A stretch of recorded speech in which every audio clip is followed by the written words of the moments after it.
N മനസ്സു നീ കവർന്നു, നിന്മായയിൽ അരിഞ്ഞു ഞാനാദ്യമായി, ഇന്നാദ്യമായി.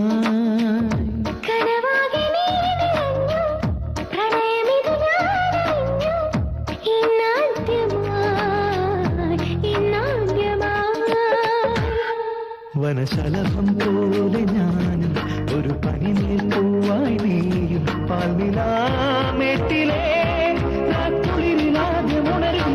എൻ മനസ്സു നീ കവ